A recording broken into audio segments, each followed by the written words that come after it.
ये पूछूं कि पिछले साल से जो एक एहतसाब का हमारे मुल्क में एक सिलसिला शुरू हुआ है, इसने कारोबार को किस हद तक मुतासिर किया है? देखिए जी, एहतसाब तो 2.5 साल से जब से गवर्नमेंट आई है एहतसाब का नारा लगा रही है। हाँ। मैं सच्ची बात है, हम चाहते हैं कि एहतसाब हो, एहतसाब करें। हाँ। बट सिर्फ एहतसाब पे न रहे, बाकी चीज़ों पे भी साथ लेके चलें, इकोनॉमी को भी साथ लेके चलें।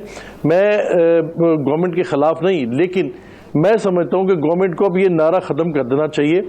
अगर आपने एहतसाब करना है तो कुछ करके भी दिखाओ, अभी तक तो कोई रिजल्ट नहीं आया।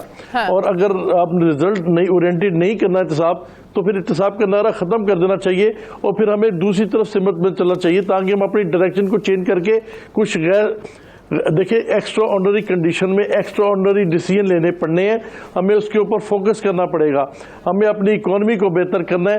अगर हम IMF के उसी के रहे कि जी उस FATF ने ये कह दिया, हम ये नहीं कर सकते, हम उसमें नहीं जा सकते, तो फिर हम ऐसे ही रहेंगे, फिर हम लंगले लूले इसी तरह से हम चलते रहेंगे।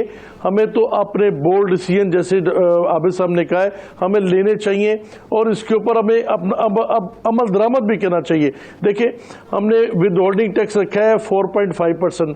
कोई बिजनेस ऐसा है जिसमें कोई आप 1% कमा रहे हैं, किसी में आधा % कमा रहे हैं, बेशुमार ऐसे बिजनेस है, कहीं 2% है, तो आप लोगों को नेट में ला ही नहीं सकते। जहां 4.5% देना हो, आप कमा रहे हो 1%। तो ये हमें इनको नीचे लाना पड़ेगा। हमें हर सूरत 0 से 1% विद होल्डिंग टैक्स को करना पड़ेगा। हमें हर सूरत अपने इंटरेस्ट रेट को कम करना तो पड़ेगा। आप लोगों के मुतालिबात है ना, जो बात अभी फारूक सलीम साहब कह रहे थे कि हमारे तो ज़ाहिर है कारोबारी तबके के सनतकारों के ताजरों के मुतालिबात है, लेकिन अपने घर का आपने एस्टिमेट भी तो लगाना है ना। आपके घर का बजट कितना है, आप लोग खर्च कितना कर सकते हैं, आप रिलीफ दे कितना सकते हैं।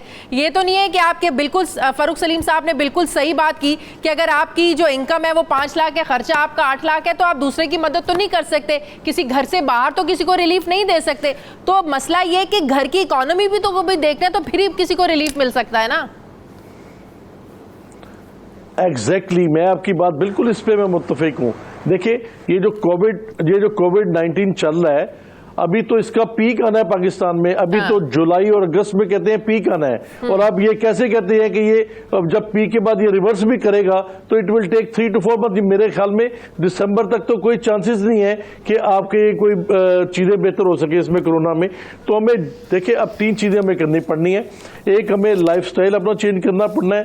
एक, हमें बिजनेस स्ट्रेटजीज चेंज करनी पड़नी है। एक, हमें अपनी इकोनॉमिक पॉलिसीज को नए सिरे से डिजाइन करना है। अगर हम ये नहीं करते तो फिर हम कामयाब नहीं हो सकेंगे।